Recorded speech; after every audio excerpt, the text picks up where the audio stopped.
Back radio city joke સ્ટુડિયોમાં આપનું સ્વાગત છે. અને શિયાળો છે, ઠંડી છે, તો કાકા હમણાં એવું બોલ્યા કે બગલમાં ડુંગળી મૂકીને બેહો તો શરીરનું ટેમ્પરેચર વધી જાય, તાવ ચડી જાય. તો એવું બધું કરવાના છો? પણ યાર તું આ શું કરવાનું, ઠંડીનું તો ભગવાને એનું ફ્રીજ ખોલી નાખ્યું છે.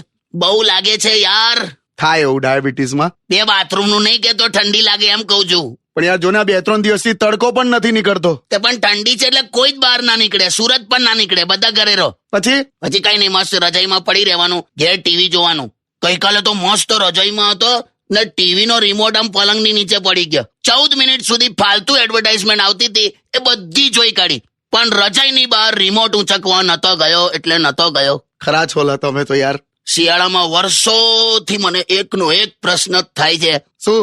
કે તમે મસ્ત રજાઈમાં સેટ થઈ જાઓ પછી જ કેમ બાથરૂમ લાગે? એવો ગુસ્સો આવે ને યાર. પણ તમને ખબર આ વખતે ઠંડી બહુ પડવાની છે. હા તે પણ કાશ્મીર માંથી 370 હટી ગઈ ને, તો એટલે કાશ્મીર ભારતમાં ભેગું થઈ ગયું ને, તો શું પણ એટલે પહેલા કરતા વધારે ઠંડી પડશે એમ. તમે સોંગ સાંભળલા. Radio